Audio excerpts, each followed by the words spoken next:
अस्सलाम वालेकुम स्टूडेंट, कैसे आप? ठीक है, आज हम पढ़ेंगे definition and concept of cost कि कॉस्ट क्या है। ठीक है, और इसके ऑब्जेक्टिव एलिमेंट्स वगैरह बाकी सोर्स वगैरह पढ़ेंगे। सबसे पहले कॉस्ट हमारे पास क्या है? The amount of resources. ठीक है, रिसोर्सेज का अमाउंट, रिसोर्सेज के मनी टाइम एफर्ट्स, ठीक है, उसका amount spend to produce a goods और सर्विसेज। वो रिसोर्सेज का अमाउंट जो हम स्पेंड करें प्रोड्यूस अ गुड्स और सर्विसेज। जब गुड एंड सर्विसेज हम प्रोड्यूस करते हैं उसमें जो अमाउंट ऑफ रिसोर्सेज हम स्पेंड करें उसको हम कॉस्ट कहते हैं, चाहे वो मनी हो, चाहे वो टाइम हो, चाहे वो एफर्ट्स हो। ठीक है, इसको जब हम स्पेंड करते हैं, ठीक है, किसी भी चीज़ की को बनाने में, किसी भी चीज़ की प्रोडक्शन में, किसी भी चीज़ को प्रोड्यूस करने में, ठीक है, तो उसको हम कॉस्ट कहते हैं। Example, if it cost 10 to make a head, 10 is the cost. किसी भी टोपी को, हेड को बनाने के लिए कितने 10 रुपए अगर कास्ट लगा है, ठीक है, उस पे एक्सपेंस 10 रुपए लगा है, उस पे जो मटेरियल है वो सब कुछ 10 रुपए का लगा है, तो उसका कास्ट कितना है? 10 रुपए उसका कास्ट है। फिर उसके बाद कॉस्ट ऑब्जेक्ट क्या है? कॉस्ट ऑब्जेक्ट हमारे पास anything for which cost is measure. ठीक है, कोई भी चीज जिसके लिए कास्ट मैयर की जाती है उसको क्या कहते हैं? कास्ट ऑब्जेक्ट कहते हैं। लाइक प्रोडक्ट, अगर प्रोडक्ट के लिए कास्ट मैयर की जाए, सर्विस के लिए कास्ट मैयर की जाए, या प्रोजेक्ट के लिए, या डिपार्टमेंट, किसी भी इनमें से किसी एक चीज के लिए अगर कास्ट मैयर की जाए उसको कास्ट ऑब्जेक्ट कहते हैं। Example, in a bakery the cost object could be a cake. Bakery में कास्ट ऑब्जेक्ट क्या है? कि केक है। ठीक है, कुड बी केक। किसी भी बेकरी में अगर हम कास्ट ऑब्जेक्ट को देखें क्या है? वो केक है। किसी भी जो वोल्टा की फैक्ट्री है उसमें कास्ट ऑब्जेक्ट क्या है? वो वोल्टा की बैटरी है। अभी कास्ट एलिमेंट क्या है? Cost element, these are the part that make up the total cost mainly including. ठीक है, कास्ट एलिमेंट हमारे पास क्या है? ये वो पार्ट्स है जो टोटल कास्ट बनाते हैं। ठीक है, उसको हम कास्ट एलिमेंट कहते हैं। ठीक है, फॉर एग्जांपल जिसमें हमारे पास डायरेक्ट मटेरियल आ गया, डायरेक्ट लेबर आ गया, और अवर हेड कास्ट आ गया।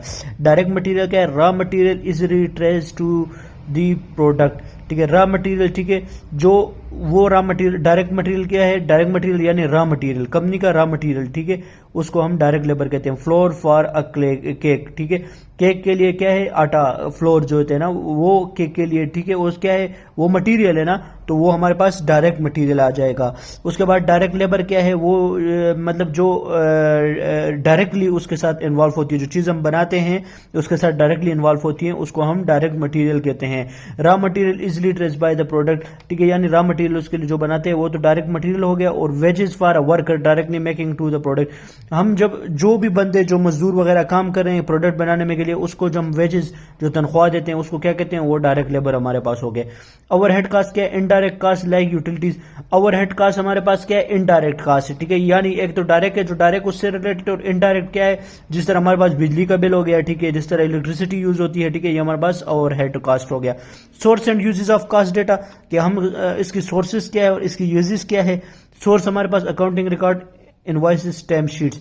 ठीक है, अकाउंटिंग रिकॉर्ड के लिए इस्तेमाल होते हैं, इनवॉइसेस और टाइम शीट के लिए। और यूज क्या है? बजट के लिए, प्राइसिंग के लिए, परफॉर्मेंस इवैल्यूएशन, कॉस्ट कंट्रोल के लिए यूज करते हैं।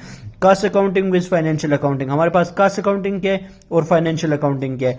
कॉस्ट अकाउंटिंग हमारे पास focus on internal cost, decision making include detail cost data.